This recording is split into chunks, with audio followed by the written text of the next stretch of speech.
이번 시간에는 바로크 시대 음악사를 배워볼 거예요.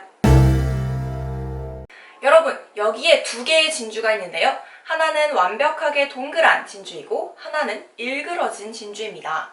동그란 진주 같은 경우에는 균형 잡힌 모양새 때문에 사람들이 가치를 높게 매긴 반면 일그러진 진주는 상품성이 낮고 질이 낮게 지부가 되었습니다. 그리고 포르투갈 사람들은 이런 일그러진 진주를 바로코라고 불렀는데요. 이것이 바로 바로크 시대의 어원입니다. 어쩌다가 이렇게 부정적인 의미로 불리게 되었는지 살펴보도록 할게요. 바로크 전 시대는 르네상스 시대죠. 르네상스 시대에는 협화음만 골라서 귀에 듣기 좋게 작곡이 되었다면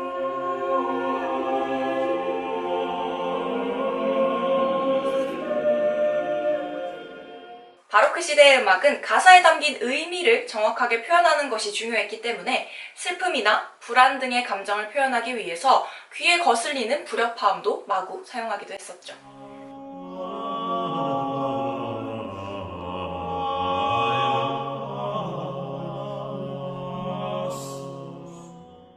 또한 시끄럽게 들릴지도 모르는 빠른 리듬까지 사용함으로써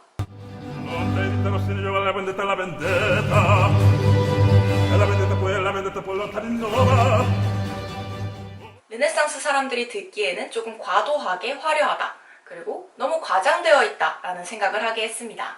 이런 감정의 표현을 감정이론이라고 한다는 거 초벌구이 영상에서 배워봤었죠? 이렇게 감정이론의 바탕을 두고 작곡된 곡들은 르네상스 사람들이 듣기에는 조금 과도하고 너무 바로크스러웠다고 할 수 있습니다. 그럼 바로크 시대의 바로크스러운 곡들, 성악음악과 기악음악으로 나눠서 한번 살펴보도록 할게요. 바로크 시대에는 귀족들이 한데 모여서 예술과 철학에 대해서 이야기를 나누는 모임이 있었는데요. 이 모임에서 고대 그리스의 연극을 한번 재현해보자 라고 하는 움직임이 있었어요. 그런데 연구를 하다 보니 고대 그리스의 연극은 말로 하는 대사 대신에 뭔가 운율이 있는 노래를 사용했다라는 것을 알게 된 거죠. 그런데 우리가 르네상스 시대에 배웠던 다성음악 같은 경우에는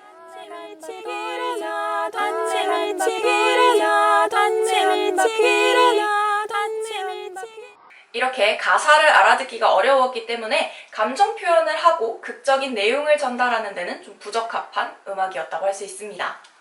그래서 바로크 시대 음악가들은 노래는 한 사람만 하고 그 아래에 간단한 건반 반주를 하자. 그렇게 한다면 가사도 잘 들리고 감정 표현도 잘 할 수 있지 않을까라고 생각을 한 거예요. 이렇게요.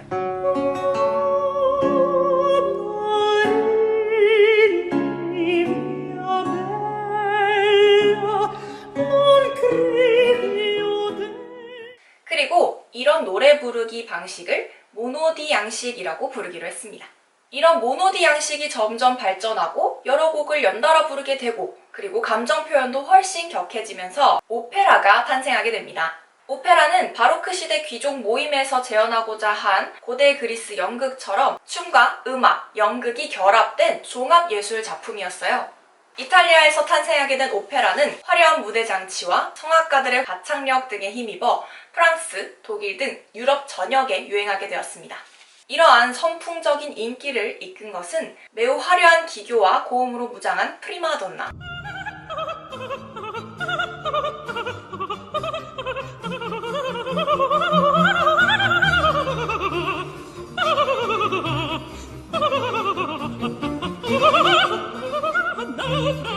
그리고 남자임에도 불구하고 살인적인 고음을 구사할 수 있는 카스트라토였습니다.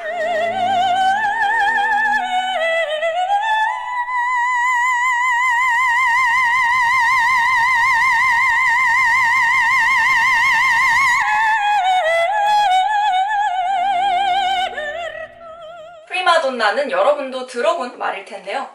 프리마돈나가 아니고 프리마돈나라고 읽어야 합니다. 프리마는 제일 가는, 최고의 라는 뜻이고 돈나는 여성이라는 뜻이에요. 그러니까 프리마돈나는 오페라에서 최고의 여가수를 지칭하는 말이었다고 할 수 있어요. 아름다운 목소리로 화려한 기교와 고음을 구사할 수 있는 최고의 가수였죠. 또 카스트라토는 남성임에도 불구하고 여성적인 목소리를 내고 화려한 기교와 고음을 구사할 수 있는 가수였는데요.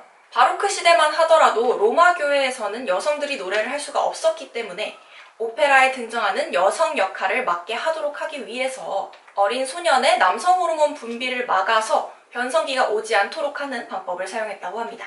어쨌든 이 프리마돈나와 카스트라토는 화려한 고음과 기교로 인기를 끌었어요. 그러다 보니 바로크 시대의 오페라는 극적인 내용을 전달하는 것보다는 음악적으로 화려하게 그리고 가창력을 더 잘 보여줄 수 있는 방향으로 발전하게 됩니다. 바로크 시대에는 음악과 극을 함께하는 오페라가 유행하면서 종교음악계에도 비슷한 음악들이 생겨나기 시작합니다. 바로 오라토리오와 칸타타였는데요. 오라토리오는 카톨릭 교회의 오페라, 칸타타는 개신교 교회의 오페라라고 생각하면 쉬울 것 같아요. 대표적인 오라토리오만 한번 들어볼게요.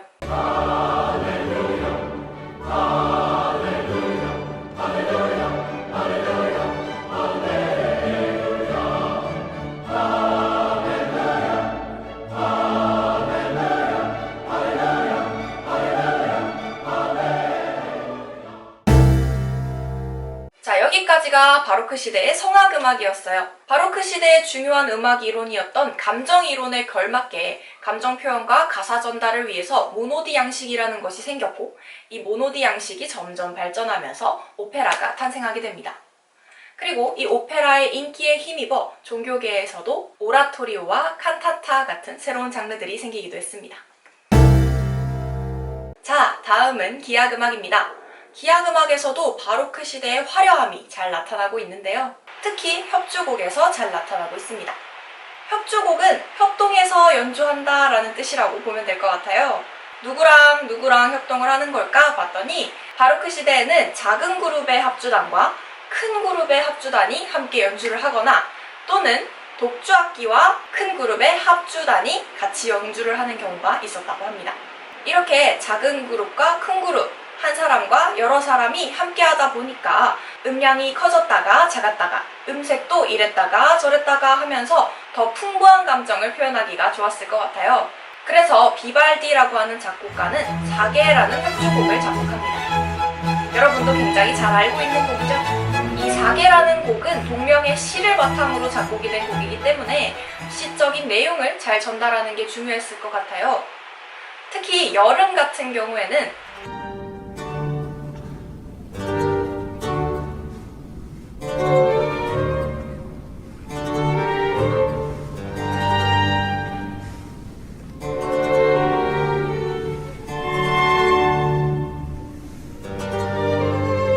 땀나고 덥고 힘든 여름의 모습을 잘 표현해주고 있는 것 같네요.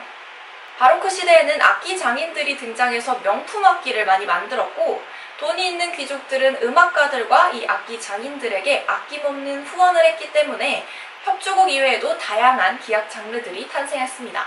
후가, 변주곡, 모음곡 등 이름도 어려운 다양한 장르들이 생겨나는데요. 그 중에서도 우리가 잘 알고 있는 바흐가 많이 작곡했던 후가에 대해서 간단히 알아보도록 할게요.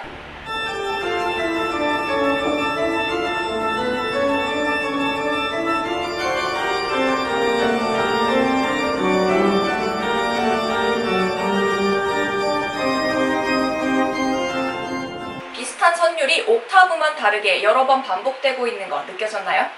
후가는 이렇게 하나의 선율을 다른 성부에서 시간차를 두고 따라하는 형태로 나타나게 됩니다. 여러분이 지난 시간 르네상스 시대에서 배웠던 다성음악의 형태라고 할 수 있겠죠? 하지만 후가는 성악음악이 아니라 피아노와 같은 건반악기로 연주하는 기악음악이었습니다. 그리고 이 곡의 첫 부분은 바로 이 곡입니다.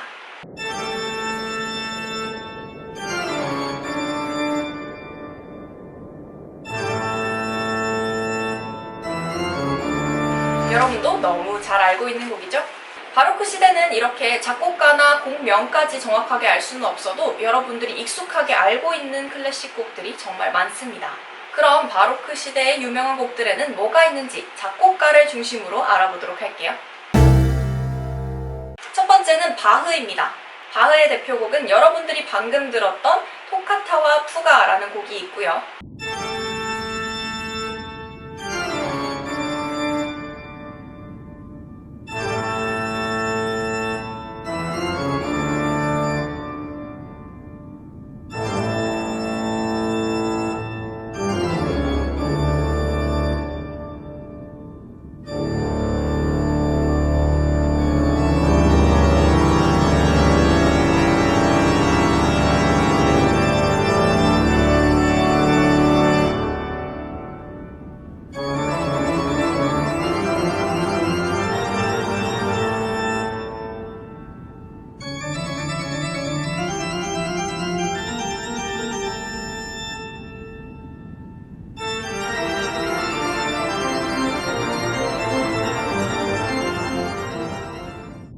모음곡인 지선상의 아리아가 있습니다.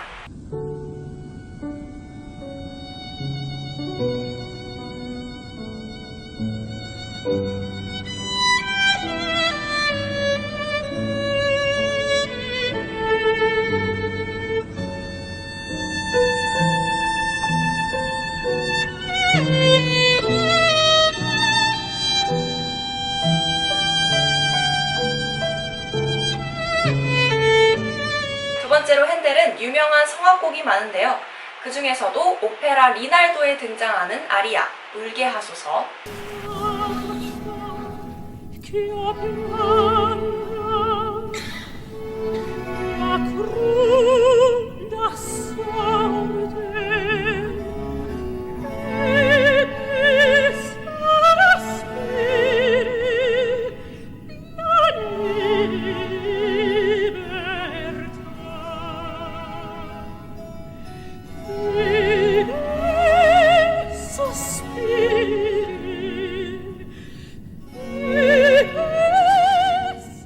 오라토리오 메시아에 나오는 합창, 할렐루야가 유명합니다.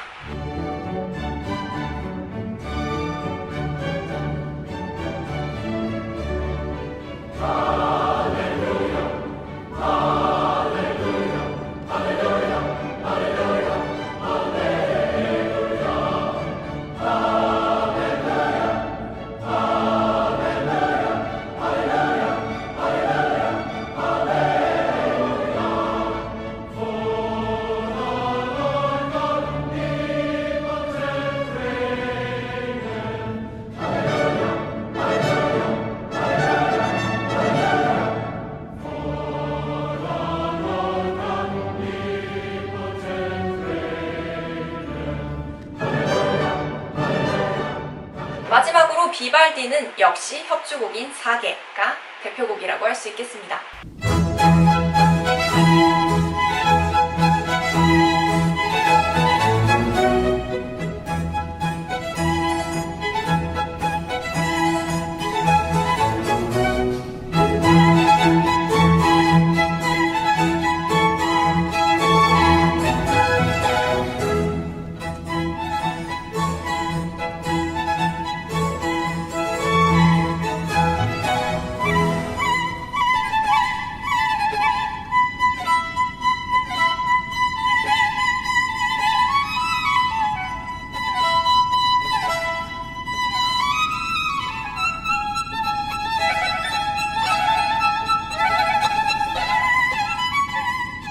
이렇게 작곡가별로 유명한 곡까지 한번 정리를 해봤습니다. 여러분, 영상 초반에 말해준 바로크의 뜻 기억나나요? 네, 일그러진 진주라고 하는 조금 부정적인 의미였죠?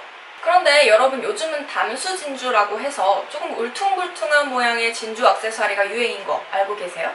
바로크의 음악도 처음에는 조금 부정적인 의미로 일그러진 진주라고 불렸지만 그 나름대로의 매력을 점점 발전시켜가면서 화려하면서도 아름다운 그런 음악을 만들게 되었습니다. 성악음악으로는 오페라, 기악음악으로는 협주곡이 대표적인 장르였고, 그리고 오페라와 협주곡 모두 많은 사람이 동원되는 대규모의 음악이었죠. 그리고 대규모이니만큼 과하게 화려하기도 했을 거고요. 이렇게 바로크 음악사도 간단하게 정리를 해봤는데요. 이해가 잘 갔나요? 오늘도 여러분들께 즐겁고 유익한 시간이었기를 바랄게요. 다음 시간에는 고전시대 음악사로 만나요. 그럼 안녕!